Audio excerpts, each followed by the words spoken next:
So when Jimmy was about a year old, and I would have been 10, I remember that I complained to Mom, I have to get this kid ready for bed 8 nights a week.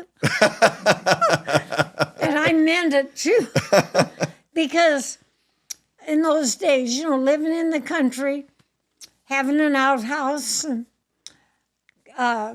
pumping the water and carrying it from the well, which is one of the kid chores that was so horrible. Janis, go get a bucket of water. Go bring a bucket of water.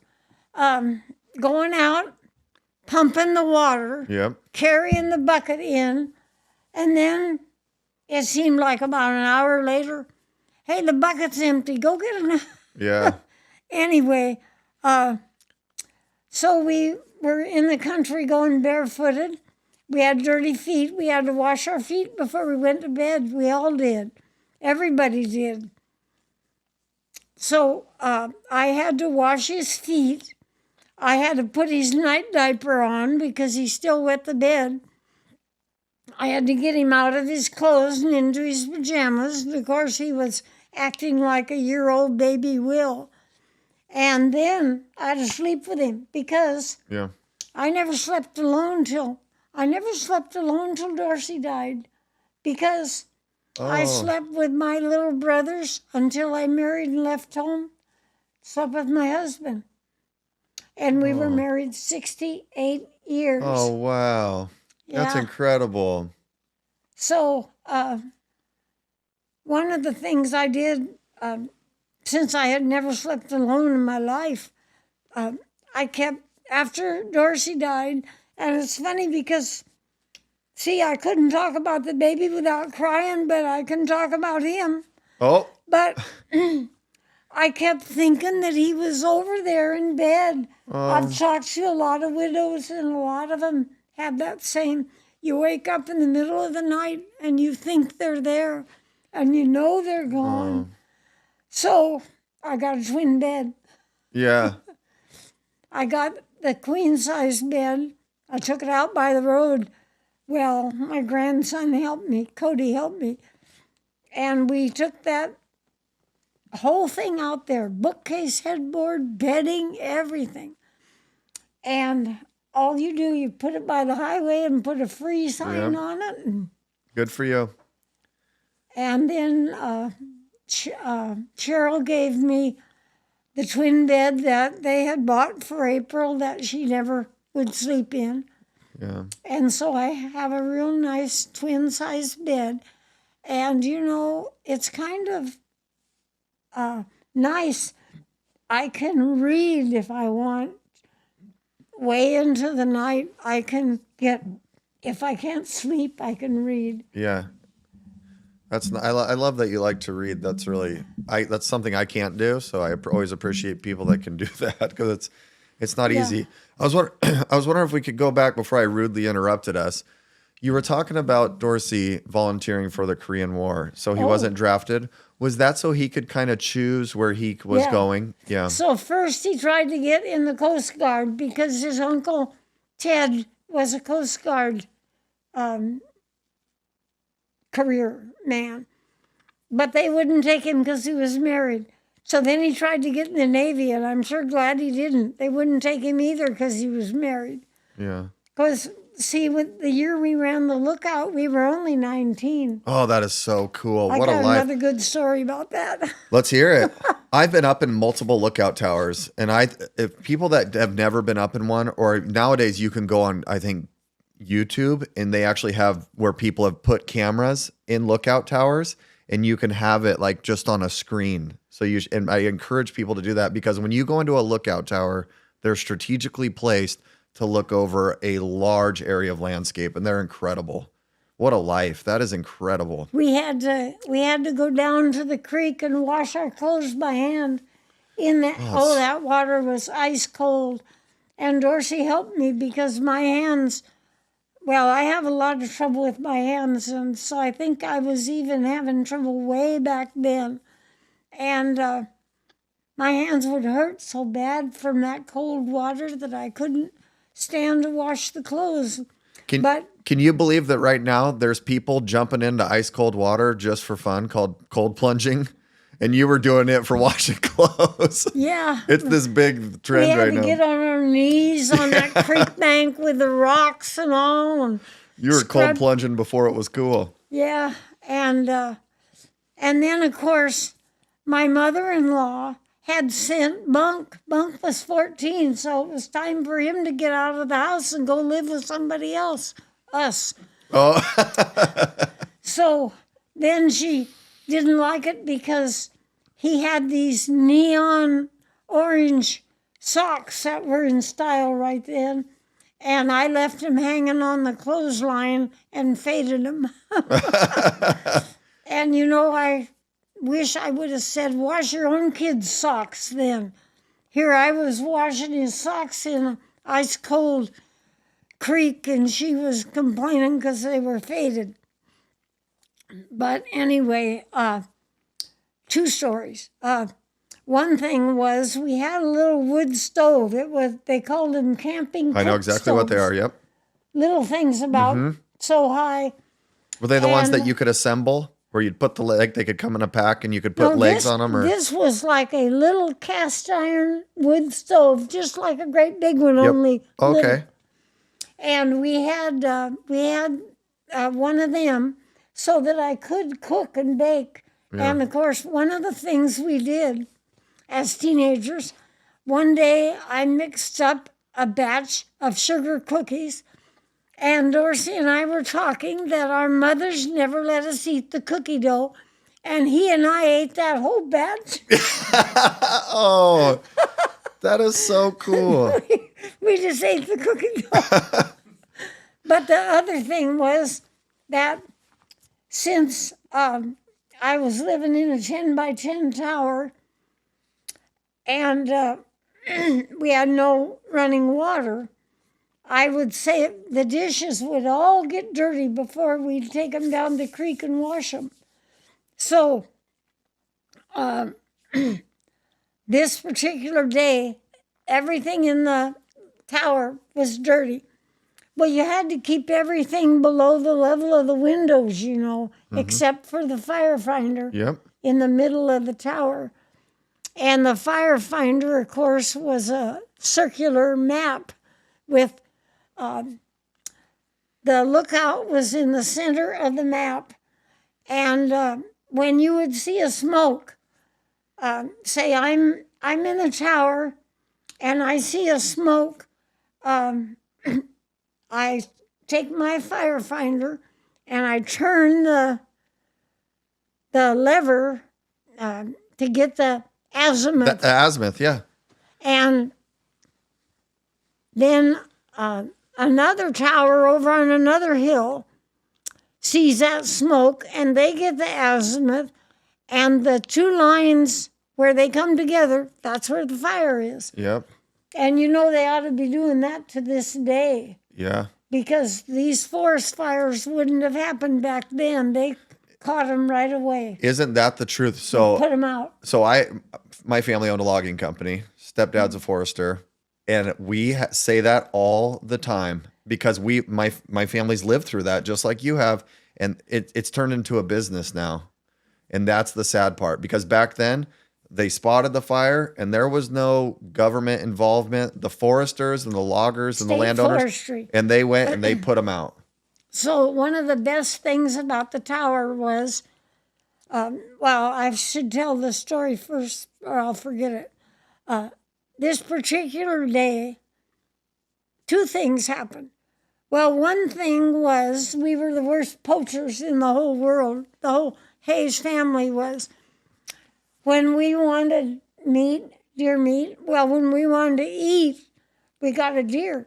Yeah. And Dorsey told me and showed me how to keep the meat. What you do is you butcher out that whole deer immediately, and you get rid of the head and the hide. Yep.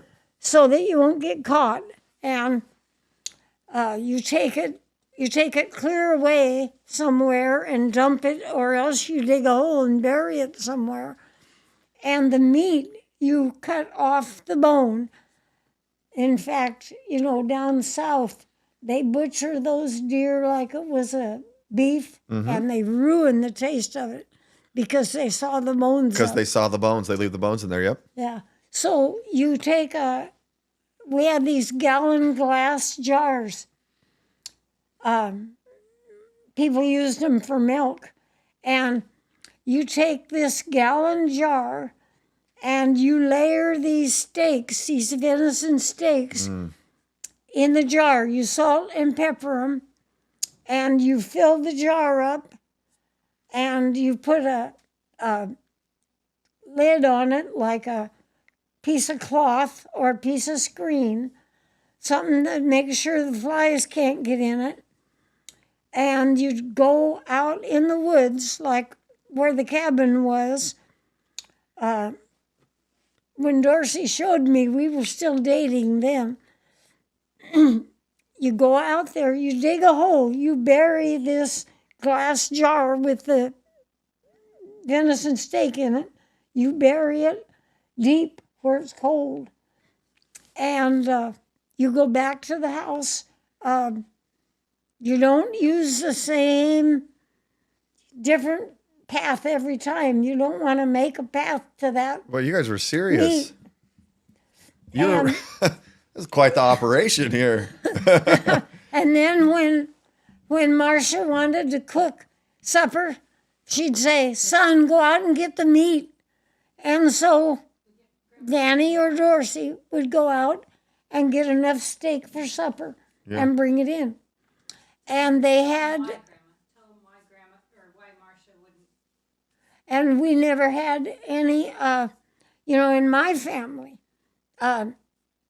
because my mom then was a welfare mother, because after my stepdad left, it was poverty city then. Yeah. There's actually I don't know if in Washington State, but I think it's Montana or something, where there's people that have won court cases because we have the right to live. And so they've actually, like in your situation, where if you were doing that for your survival, they've won court cases because of it, because you have the right to live and to harvest animals for food and stuff like that. It's incredible. Of course, Dorsey's family thought that they were poor because of Marcia being such a spendthrift. My family, Mom managed. I never had steak till I went to eat with the Hayes. I wouldn't say Dorsey's family because, of course, his uncle Gano was married to my cousin Elizabeth, and they had venison all the time too, because they were poachers just as bad as the rest of us.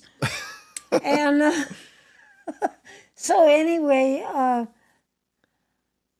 I had never had steak till I ate at their houses. Oh, isn't that something? My stepdad was a rotten shot. He'd go hunting season. Horrible poacher. Every year. No, he wasn't a poacher. He couldn't hit the deer. So no.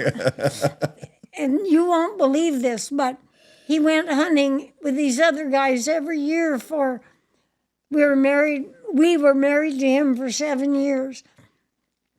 7 years he went hunting every single fall. Every single fall he came home with the neck because he didn't get his deer. And the other guys would take pity on him and give him the neck, and so Mom would make mincemeat. Oh, yeah. And anyway, the last year, he finally got his own deer, and he shot it in all 4 quarters. Oh, geez. So he came home with a neck again. Yeah. And besides that, he hated dogs. He would drive across the road to hit a dog and kill it. Oh, geez. If the neighbor kid's dog followed him to our place and stayed, he shot the dog. What? And he was the same way with shooting a dog. If he would have shot him in the head, if he would have taken him to the woods, but no, he shot him right in front of us. Poor little things. Oh, Blood geez, pouring that's out of awful. him shooting again and again. That would have got him shot these days. Oh, That's awful. well, then we moved to a new place down the highway from where we used to live. And the new neighbor kids telling us all the time about their dog Fritzy they used to have that got killed on the highway. And we knew that our stepdad is the one that killed Fritzy. Oh, jeez. But we were forbidden. We got beat all the time anyway. I don't know what he would have done to us if we would have told anybody, because it wasn't just a switch. It wasn't just the old thing that Mom would say, go out and bring me in a switch. And a switch hurts like everything across the bottom part of the back of your leg, but it stings, But it was his belt, and you'd see him start to unbuckle his belt, and then you'd know you had it. And then even when I was in the 7th grade and I went to school, the kid says, what are those red marks on your legs? Oh, I backed up against the oven door. You don't want to admit that your parents are beating you. Yeah. But anyway, we kept it a secret. And I thought, and Gordon thought too, my brother, we thought Mom would not stop him no matter what he did to us. Yeah. And finally we were picking plums. We'd gone to this old farm that belonged to his dad, and there was a plum tree, and it was just loaded with those great big Italian plums. And Willard and Mom and us kids, and we were picking plums, and Willard picked this limb. It was about this long, and it was covered with plums. You couldn't even see the limb. And he came over, and Mom and I were sitting there together because we'd filled our buckets. And he said, look at this, and he held it out. And I was just a smarty, I guess. I picked a plum off it. Yeah. And he kicked me because he had his hands full. So he kicked me, but I wiggled and turned, and he only kind of got me on the hip, not in the stomach where he had aimed for.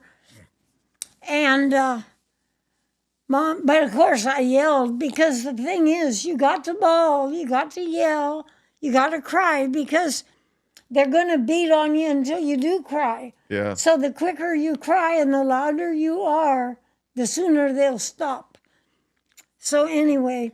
Gosh, that is so sad to think about. So Mom asked Willard to go with her out of earshot of us kids, and I sneaked along behind and listened.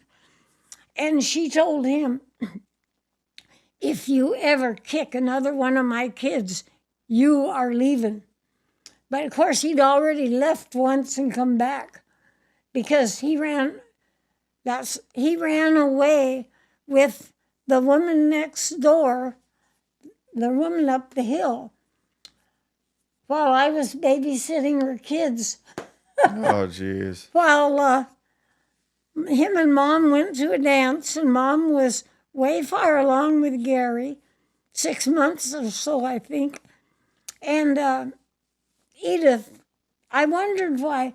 See, Edith's husband was in the Army, gone in World War II. And I wondered why Edith always walked down the driveway around the corner to go out on her date. Her husband was in the Army, but of course she was running around. And they had 5 little kids. She was just the sloppiest housekeeper. I used to go up there and clean that house, and it's no wonder she always hired me, because I'd even mop the floors. It was a mess. Mom could never, she said, it's bad enough he ran away with another woman, but a slob like her? Only she didn't say slob. She said, slattern Oh, from books, you know. yeah. She was a slattern. She had stringy hair that didn't look like it was clean. And anyway, she her kids didn't even have sheets on their beds. They slept on the mattress with blankets on them. Can I ask you a question? When you look back on these stories, do you realize how unique you are when you look back? That's why I'm writing them down for Josie, because It's really remarkable. Like, just the way you're telling these stories and your position in the stories, I hope you realize how truly unique you are. It's incredible.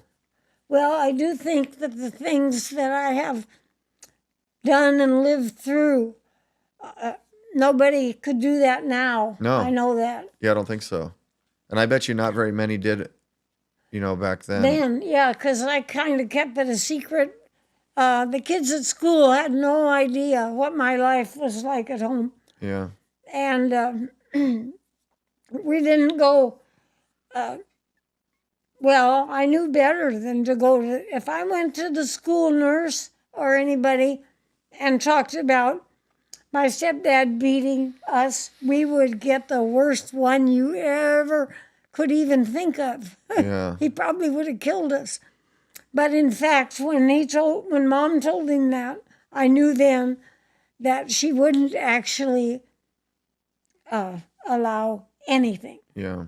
Well, and besides that, he was a womanizer. He'd gotten fresh with every neighbor we ever had. That's what we called it then. We Getting fresh? didn't say molesting. We said getting fresh. And I wonder where that came from. That's a unique term. so then when I was 14, well, of course, It's probably the opposite of getting fresh. It's almost getting rotten.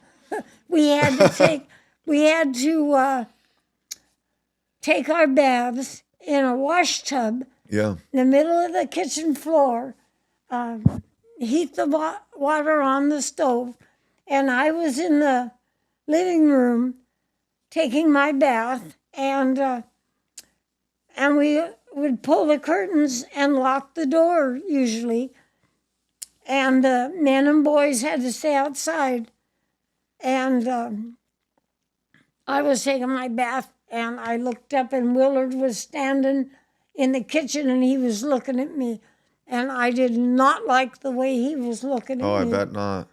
And in fact, when I was 14, he'd been gone a year. They were divorced by then, and we were back in Yelm, and he came. No, maybe I just was turning 15. He came for the 4th of July, and we were in the back of Uncle Melvin's truck.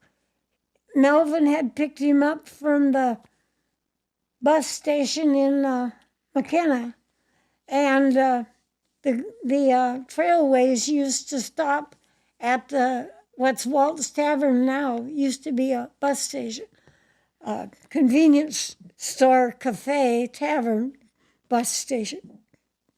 So anyway, we were standing in the back of the truck, and I was standing next to him, and he gave me this line about, oh, how pretty you're getting, and how old you've changed so much, and you're so different, and you're so pretty now, and then touched my breast.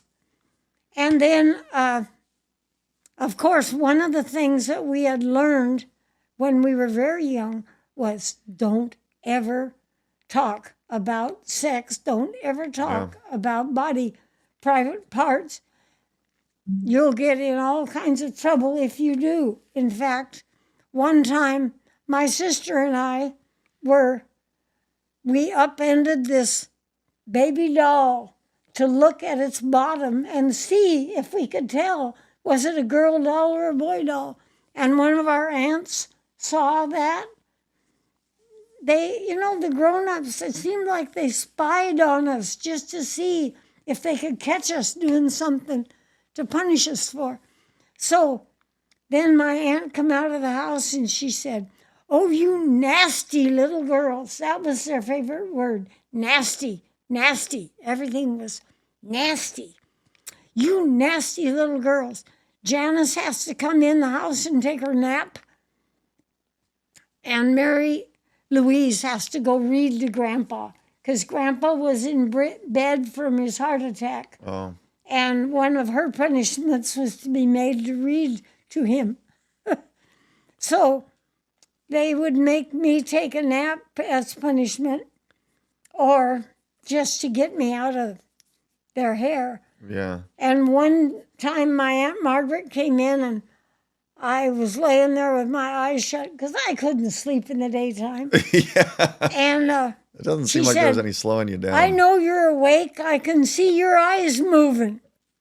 So after that, I would, when they came to see if I was awake, I would shut my eyes, but I'd look straight ahead so my eyeballs wouldn't. Oh, man. Those aunts of mine were just awful. It sounds They like would it. say that we should never have been born, my brother and me. That's awful. Yeah, they're cute. They're cute kids, but they should never have been born. And they would say that my brother was the cute kid, but I was so homely that I was cute. And I had this little curl. Yeah. And they said there was a little girl and she had a little curl right in the middle of her forehead. And when she was good, she was very, very good. But when she was bad, she was horrid. And they said that I was always bad, so I was always horrid. That's why I had that curl. Oh. But, I didn't believe him. Good for you.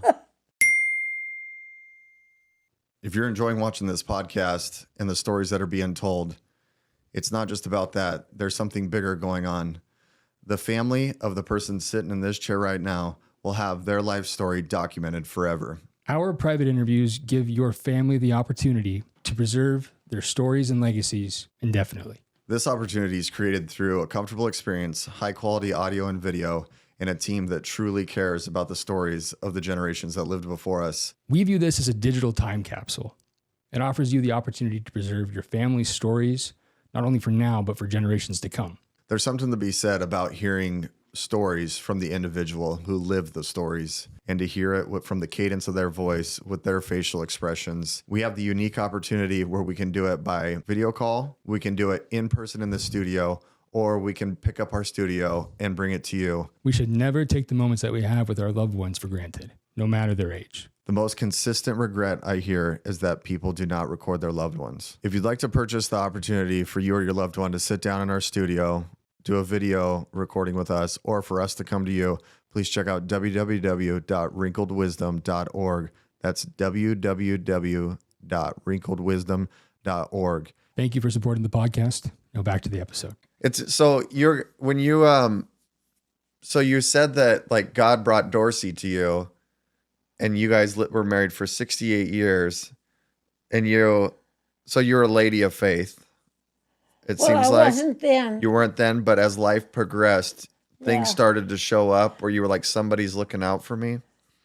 Well, yeah, I came to Jesus actually at the baby's funeral service, but I didn't tell anybody. I know that you read about these people's Damascus Road experiences and how their lives changed instantly and they became total Christians, and witnessing to everybody and all, but I didn't do that. I think it was what our pastor has called cheap grace, when you take what Jesus gives you, but you don't try to give anything back, because I didn't at that time.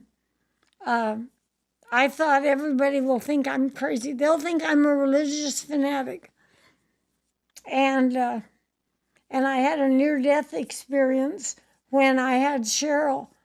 And I didn't tell anybody about that either because I thought they'd think I was crazy. Yeah. But that helped. After that, after I realized that heaven was real, that all I can say about the near-death experience was that they ended up, all the people in the delivery room were crying. That's how close it was. Yeah. And they ended up giving me 2 pints of blood that night.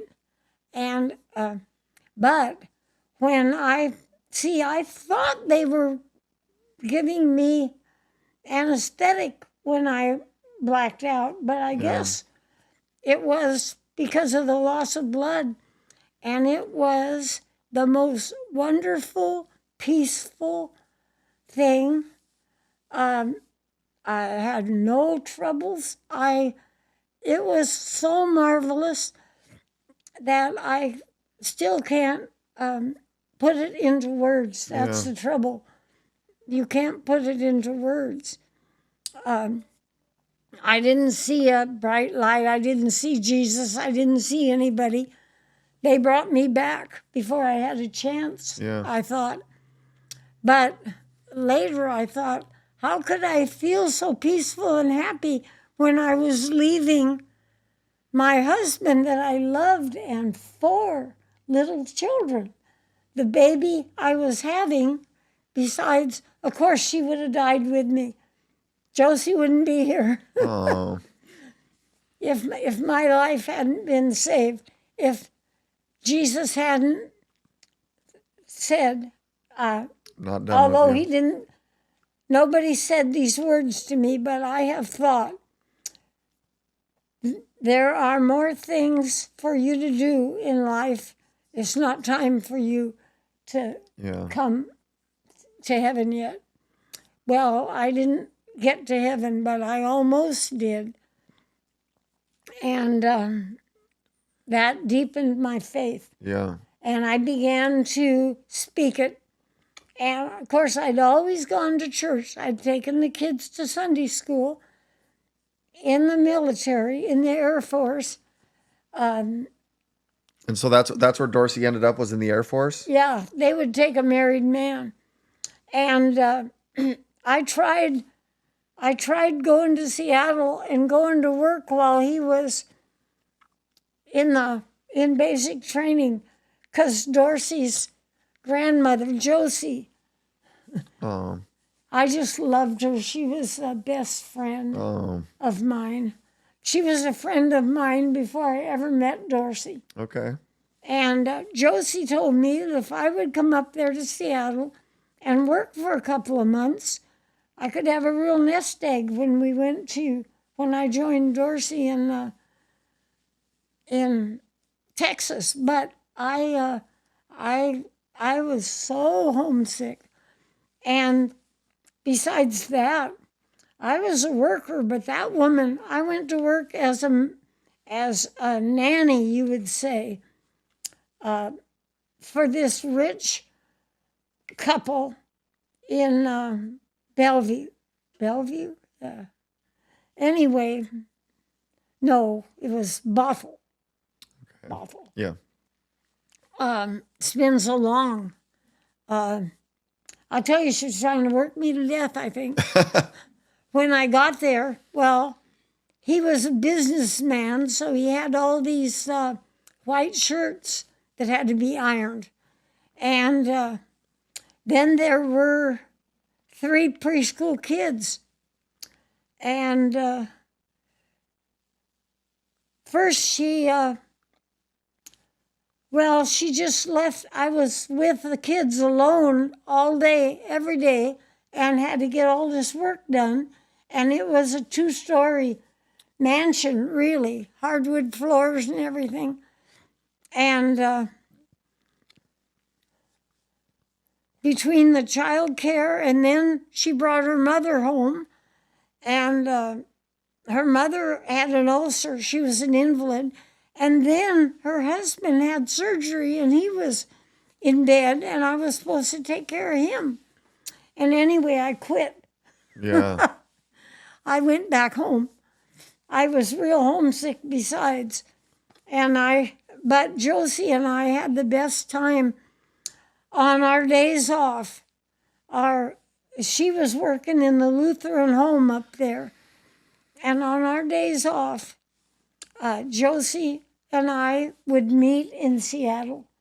And we would window shop Oh. and sometimes really shop if we had a little money. And we would go to the Woolworths, to the dime store, and we would sit at the counter and have lunch together and visit. And one time we took a food handler's course together because we both needed it. And then we went to the restaurant, to the lunch counter, and one of the things that they showed us, well, two things. People putting ice directly on a dirty floor and then blocks of ice and then breaking them up and putting them in the glasses. And they did that. And the other thing was the waitress putting your silverware down with her finger on the tines of the fork. And she did that. And I remember Josie and I just looked at each other and laughed. But we didn't say anything because we were country people, you know. We weren't used to speaking up. Yeah. But, Dorsey went in the Air Force to keep from getting drafted into the Army. And they sent him through A&E school to be a mechanic, to be a crew chief is what he was. I came home to have Grant because I thought he was going to get out of school just about the time the baby was due. We'd been living in a hotel in Wichita Falls, Texas. That is the awfulest place. I could tell you something about it, but it's obscene. Dirty joke. But Texans wouldn't like to hear me say it. Okay. We'll save the Texans' pride this time. Okay. Wichita Falls is the a-hole of Texas. Yeah. And Texas is the a-hole of the world. Now, anyway, I came home, and I shouldn't have done it because, boy, you know, you do so many dumb things when you're young. Yeah. And he was going to get shipped out at the same time, but they sent him to Oklahoma. I could have made that.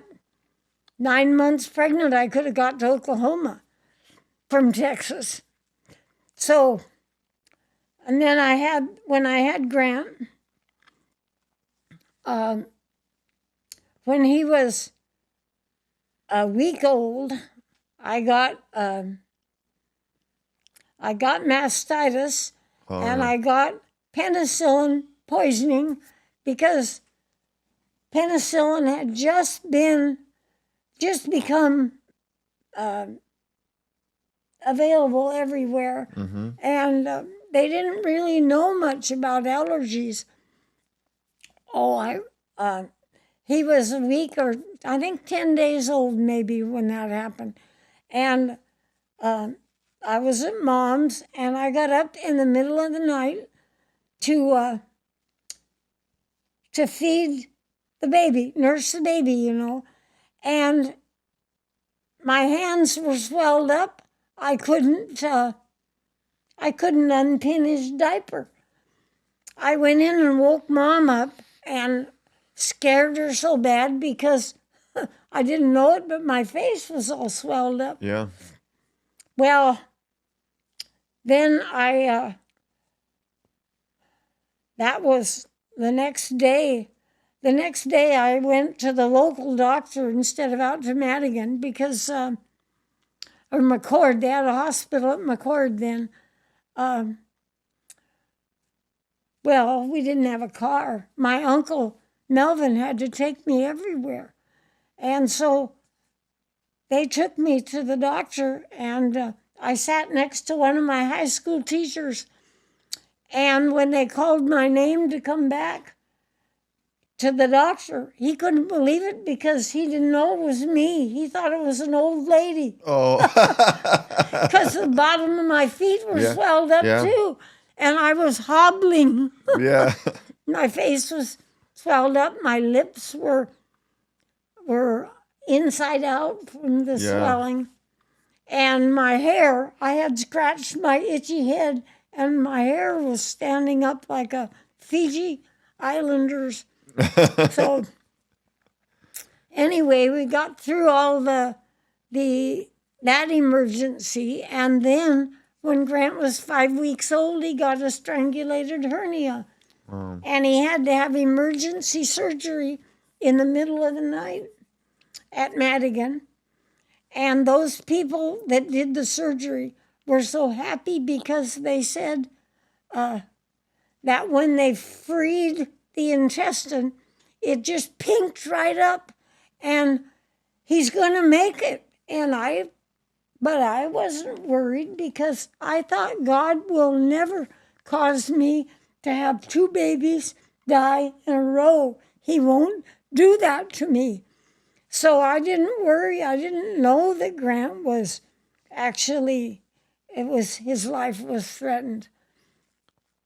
Well, then Darcy and I just had our ups and downs as liquor was not kind to him. He was deadly jealous. Oh, he was just insanely jealous, you would have to say. I couldn't talk to another man. I couldn't sit by another man. He would try to hide it just out of his own pride, but then he would rant and rave at me. Yeah. And he would call me names and say that and he would talk bad about Mom because Mom had a kind of bad reputation because Mom was a divorced woman living out in the country without a car, you know. She went to dances with my aunt and uncle. She went to parties. She dated, and that made her, the neighbors talked about her. And so when he would get jealous, he would say that she was a slut and so was I. But he was drinking. If he was sober, he was fine. And he only did that.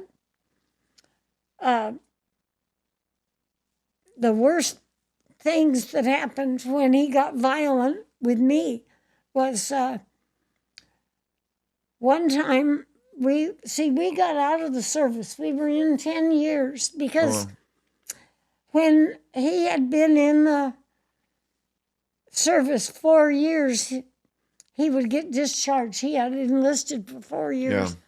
So once again, I foolishly went back home because I was going to go home and live with Mom and save money. And then Dorsey get out of the service and we'd have some money. Well, we had these friends there in Enid, Oklahoma, where we were stationed, that had a grocery store, and Dorsey had worked for them, and I had too. I made their advertising flyer that they put out because I could draw the pictures of the groceries, and besides, it was mimeograph back then. Mm-hmm. And I had been the editor of my high school paper, so I knew how to type up and run off mimeos. So that's what I did, and I made the potato salad to sell in the deli store. Yeah. And Dorsey worked in the meat market. And I went home, and as soon as I went home, he went off his rocker And he started drinking. He got they had counter checks in. You know what that is? What is it? So if you're in a store or a tavern, mainly taverns, and you want to write a check, but you don't have your checkbook with you, you can use this blank check they have, Oh, and you can write a check. And Dorsey didn't have a bank account or any money, but he got drunk and wrote checks. And then, because he was in the Air Force, that if you get in trouble in town, you get in trouble with the police or anything like that, it affects you out at the base. And so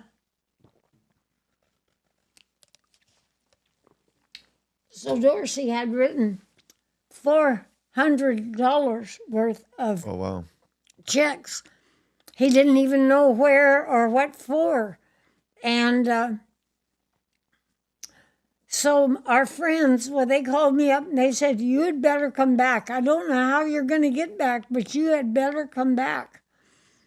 And so Dorsey had to re-enlist to get his re-enlistment bonus to pay off those $400 of checks, counter checks that he had written. And so we spent 6 more years in the Air Force. And we were just deadly homesick the whole time. Yeah. Oklahoma and Texas. Oh yeah. And then Japan. They are nothing. Well, Japan was better than Oklahoma or Texas. Yeah, I bet.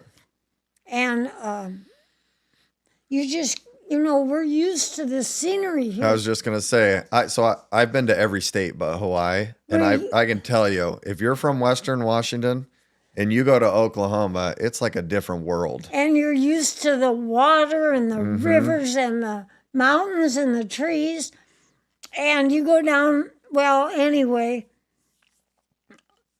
in Japan, How much time do you have? Hold on. is it? I was going to let you guys know if there's anything you really want to be a story to be told that you really want to tell that you haven't told yet, probably the time to do so. How much time's left? We have about 40 minutes. Okay. So if you have a couple. Gonna have to stop, huh? No, we got 40 minutes. I wanted to let Oh, you know Nope. so really? you could tell your story. Well, Yeah. I'll try to make them a little more condensed. In Japan, well, in the military, there's a lot of other young people your age. You make friends. You kind of make them into your family in a way. And in fact, in Waco, we were in Enid for 5 years, I think. We had Dennis in Enid. Dennis was 19 months younger than Grant. Then Dorsey was sent to Waco, where they transferred him out of the Air Training Command because he'd been crew chief and on flying status, which was a lot of money to us. It was like if his whole pay, including my allotment, was $400, the flying status was $97. So you can see that it made a huge difference. 25%. So they transferred him out of the Air Training Command, where he'd been a crew chief on B-25s. Oh, cool. Training pilots. And of course, he had learned so much from that he could have been a pilot himself. But anyway, they transferred him into the Air Transport Command, where from then on it was ferrying different things, different places. And the the whole year in Waco, he was not on flying status. And Paula was born that year, and we really struggled financially and in our marriage because, see, I'd been raised in this family, they'd call it a dysfunctional family probably now, where my stepdad, he either went to the tavern and then came home later, or else he came home, did the chores, ate supper, and went back to the tavern. And I was used to that. And I didn't think, I just didn't think much was wrong with it, I guess. Yeah. And so in Waco, Dorsey started, we had some young neighbors. They were from Waco. They weren't military. And they were Bohemian. Bohemian in their ethnic background. And they were Catholics and they were drinkers. And Dorsey started going with Mike, the man, out to the taverns and drinking. And in fact, I had a heck of a time to get him out of bed to take me to the hospital to have Paula. I finally told him, I finally went in there because he'd come home at 1 o'clock in the morning. Yeah. And now it was 3 o'clock, and I'm saying we have to go. And I finally said, I'll drive the car out there and leave it.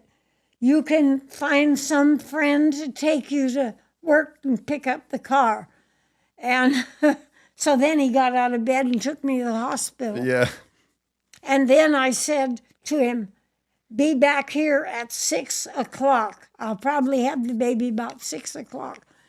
And I had her on the dot 6 a.m. and he was not back. Uh-oh. He was still sleeping. Left Grant and Dennis with the neighbor, and he had gone back to bed. So anyway, we struggled that year. And money and his jealousy, he got worse. It seemed like the worse he behaved, the more he berated me. That's normally what happens. Projection. Yeah. It was all projection. Yeah. And the worse things he did, the more he accused me that I was doing terrible things. And I used to cry and argue with him and tell him, I'm not, I wouldn't do that, and say, and so on. And I got counseling later. It turned out we ended up with 6 kids of our own, and then we adopted some. And so right now we have 7 children. And we have 30, well, I don't know, we have a lot of grandchildren. Yeah. And a lot of great-grandchildren. And what can I ask you? You adopted some. What part of you? Obviously, you're very empathetic. What made you want to adopt? Foster care. Well, because you wanted to take care of kids and give them a good home. Or? It started with Paula and Mary Ehrlich, her best friend. That kid's family was falling apart, and she was at our house about 4 nights a week, and I was packing her lunch and making her school clothes anyway.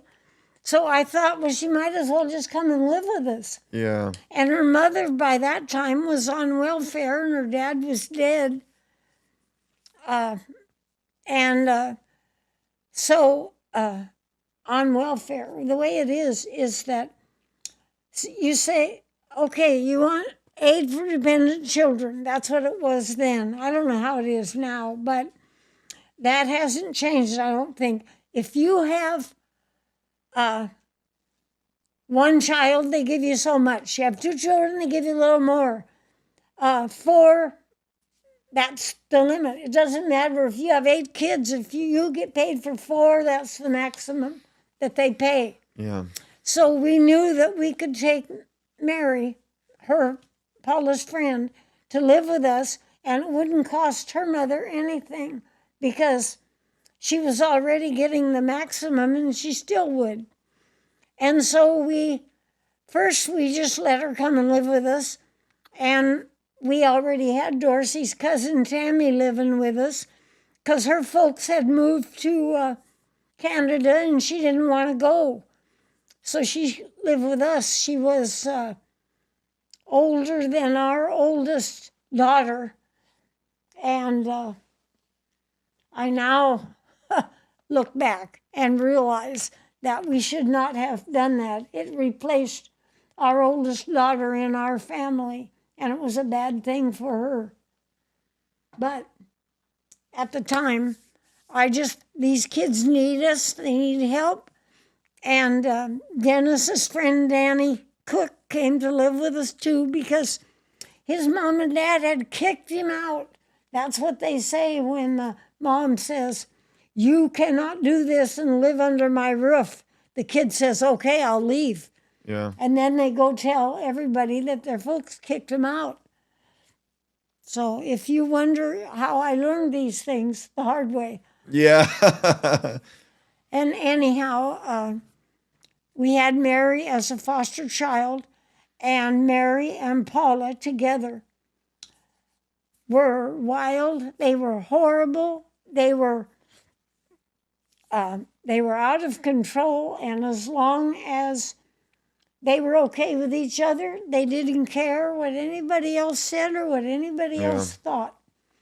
And they kept running away. We kept having to go get them. They were not running from us as much as they were running to whatever they wanted. Yeah. This psychedelic stuff. The one time I went to Tacoma after him. I went to this house where somebody had told me they were, and the mother said, "Oh yeah, they're down in the basement with the rest of the kids." And I went down there, and here's this dark room with this flashing light and this neon stuff all over the ceiling. They were raving. Yeah, this woman, she didn't even know how many kids were in her house or who they were. And I got those two girls then. I said, "Come on, you're going home."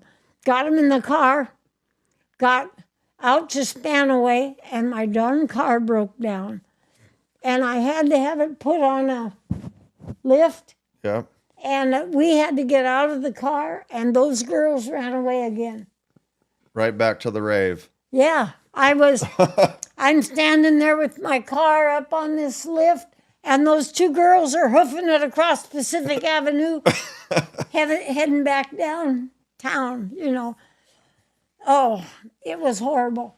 Yeah. So we talked it over, Dorsey and I did. We got to do something. We gave Mary back to her mother. I told Mary, I felt bad about it. I said, "Mary, if I could choose, I couldn't choose between you two girls, but that one belongs to me. She's my responsibility. So I have to let you go back to your family because you and Paula are just putting us through hell. And there's more and worse even." Anyhow, 2 weeks later, Mary was dead. Oh. She and her boyfriend were smoking pot. And people think that pot doesn't hurt, that it's okay, Well, it alters your sense of time so that you think, you think a few minutes you think a lot of time has gone by, but only a few minutes have gone by. So one of the things that happens is people speed in their cars because they get in the car and they feel like they've been on the road a lot longer than they really have been. And they step on the gas. Well, I don't know if that's what happened, but they got in a car wreck and they were both killed, Mary and her boyfriend, Larry. Oh, And Paula really seemed to settle down some. She still ran away a few times, and she ran away clear to California one time, trying to go to a place where Mary used to live. And that was kind of a good deal because she got in a juvenile facility where they told her to take a shower, and she said she wasn't going to take a shower. And they got this big man, not a woman. She thought it would be a woman, but no, it was a man. And he put her in that shower. She took that shower. She got disciplined more in a different way than we had been able to discipline her. yeah. Well, by that time, Dorsey was working in Alaska because Weyerhaeuser went on strike and his brother was working in Alaska. So he tried, but same old homesick thing. He would, if he had an extra day off of work, he'd fly home. All the extra money he made in Alaska got spent for airfare going back and forth. And one weekend he came home and all we did was drive all the way to California to get Paula and bring her all the way home again. And the last time I picked them up was during the gas shortage, and they had run away to Oregon. And I couldn't, Mary's mother was living in Tenino then, and I went down there and I got, it must have been during the 2 weeks before she got killed, because I got him and brought him home and couldn't get gas. My car was just on empty by the time I got back to Tenino. Mary's brother had to siphon gas out of a junk car in their yard and put in my car to get me on home. And Paula said, I won't ever run away again. And then Mary got killed and she settled down, but we still didn't get, really, Dennis never gave us any trouble. Dennis was, well, it was every other kid was, like Grant was horrible, Dennis never gave us any trouble. Yeah. Paula was terrible, Chris was an angel. Only I found out Chris was sneaky as a teenager. As a teenager. He was good at not getting in trouble. She wasn't. And then Cheryl was trouble again. But And then Lee, all I can say about Lee is, well, he's a missionary. yeah. And Lee, they said Lee was born a redneck.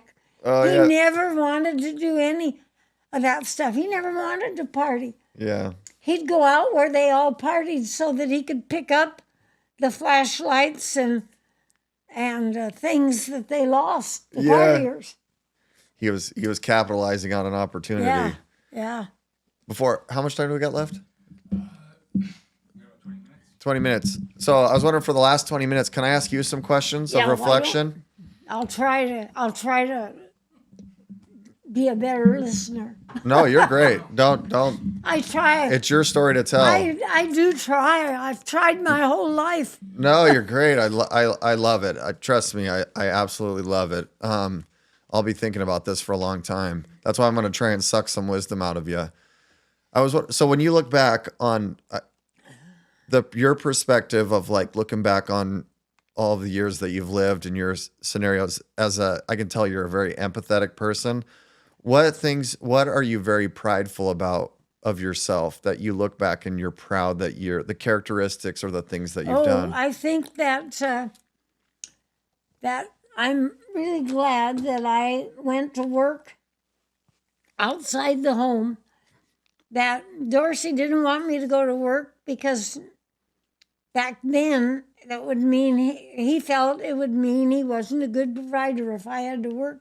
but we had been poor so long, and he had got hurt in the woods, and he was laid up for a whole year. And I'm real proud that I went to work. I fought with him. One of my granddaughters has just said that she found herself in a passionless marriage. And I said, well, I never had that trouble. We had a lot of passion in our marriage. We fought all the time.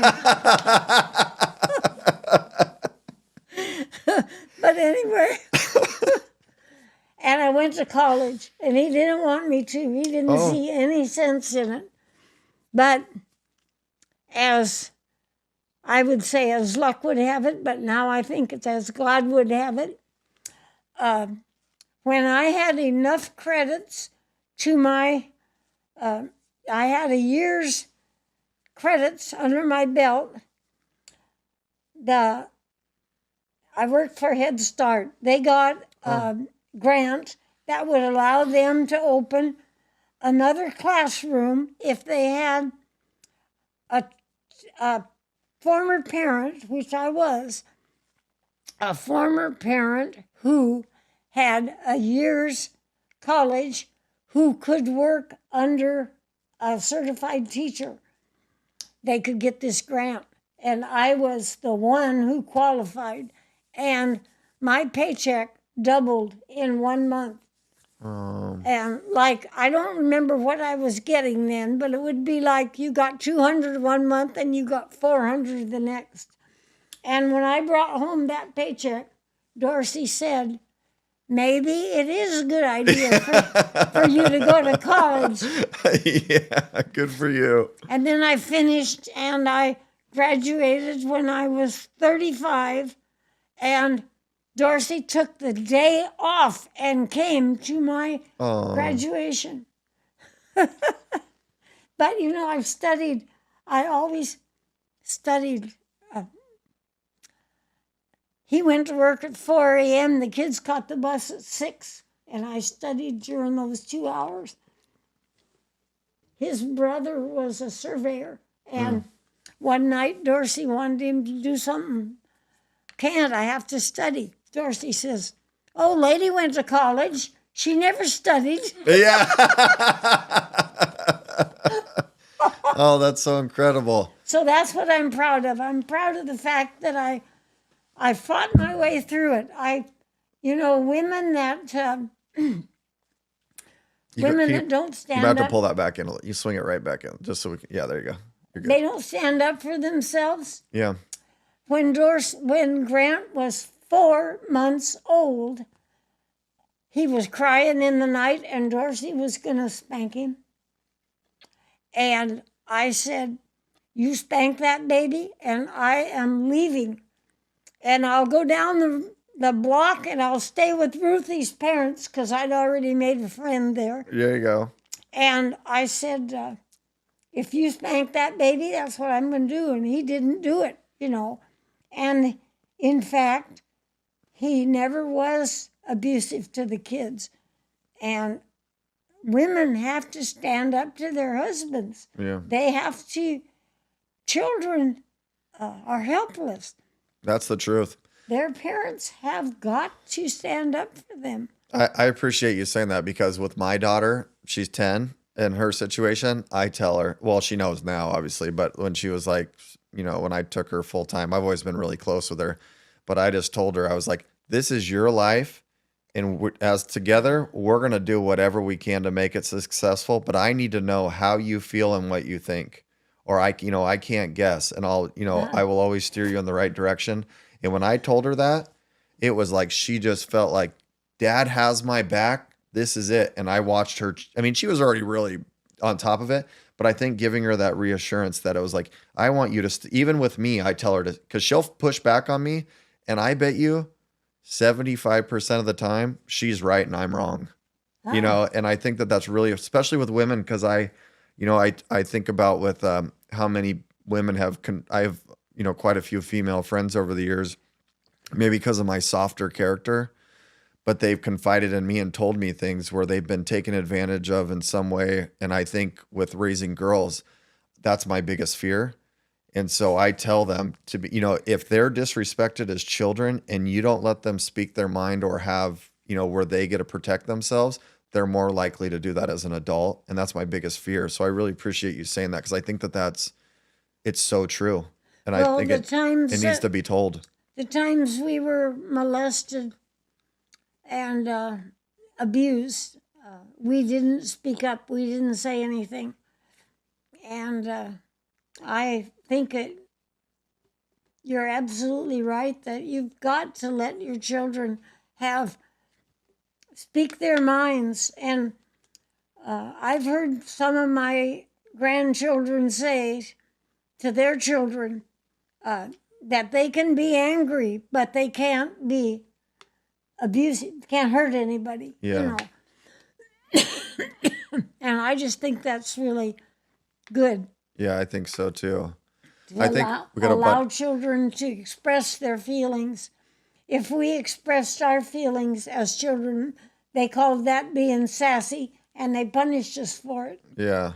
My daughter, I'm always like, "Are you being spicy right now?" And then she starts smiling when she gets sassy. What do we got? I think we got enough time for the advice question. Yeah. Yeah. Normally I ask this. If you could give like a few minutes to, I guess, bring your wisdom to the younger generations or your grandkids or just any youth out there that you think that has helped you through life, what do you have any words of wisdom or something that's helped you besides what we just went over? Like, I would say that so many times I made big mistakes because I thought something was the right thing to do. Don't trust your own emotions. Trust God. Trust the Bible, prayer, what other people say. I'm good for self-help books. I'm good for counseling, but it needs to be biblical. I didn't get help with dealing with Dorsey until I got a Christian counselor, finally. And finally, our problem was solved. I love that. You're probably out of every episode, I'm going to say that you've continued our streak. That every podcast I've done so far, when I ask for that advice, it's faith-based. Oh, good. Yeah. I'm so glad. I can tell you, I don't know what I expected, but I don't think that was on my checklist, that's what I thought. So I really appreciate you saying that. And like, to wrap it up, I just want to say that I really appreciate your family reaching out to us, because I think that shows your character and the impact you have on them. And it's I don't think there's anything better, because my grandparents are everything to me. And so I think I hope you know how special your story really is. It's very unique. And when I sat here and listened to it, I felt like I was in a movie as I picture it. And it's really it's a story that needs to be told. And I appreciate how open you are, especially with the hard times, because if there is some sort of agenda with what we're doing, it's I call it hacking the system. To help the younger generations, if you don't get the advice of the elders or somebody that's lived the most, then how are you going to know how to deal with those problems or learn how to be successful when the time comes, unless you listen to them? So I really appreciate you being so open and telling your story. And also, I appreciate the life that you've lived, even the hard times. I love how you've turned them into good times and being able to share that advice. I think that is so important. So thank you for doing that. And if you have anything to say to your family, or, you're more than welcome to. I was thinking about my grandmother. My grandmother never once ever said she loved me or cared about me in any way. She was a prude. She actually did not believe that anyone would ever have sex, any woman would ever have sex, unless she was made to. Yeah. And on her tombstone, she has a Bible verse. It says, Lord, you have been our dwelling place through all generations. And I just had to think, why couldn't she have expressed that to us in some way, shown us some love and some empathy? Yeah. But she didn't. It makes you wonder if that's what made you so empathetic because you experienced that. You ever think about that? Like, since, like, because we learn a lot from contrast. Like, so if you didn't experience that, I wonder if that's what makes you such a loving grandmother. We were just talking about, Josie and I were talking about the people that we know that their childhood was terrible. They want their child to have a good childhood, not to have to go through what they went through. Yeah. And that's just how Dorsey and I were. And we talked about things and made big decisions. Like we got out of the service and we came home for good because we thought that was where we wanted to raise our children. Yeah. And then we left Yelm and came to Alder Lake where we live now for the same reason. Yeah. And when I wanted to tithe and go to church, and after some time, Dorsey came too, and he came to Jesus, and when he died, he was a Christian. Oh, that's great. Yep. His favorite hymn, Softly and Tenderly. Oh, Softly and tenderly, Jesus is calling. I sang that hymn to him the day he died. And they said he was in a coma, but when I sang that hymn to him, he opened his eyes and looked at me. So he was hearing me. oh, that's so great. Yeah. Well, I hope you're very proud of who you are and everything. It's inspirational to listen to, and I think I think that your story will touch a lot of people. It's really neat. Well, I hope so. Oh, it will. Trust me. Except I really do have a problem with talking too much, No. as you probably Nope. discovered. That's that's the beauty of podcasting is that's what it's about.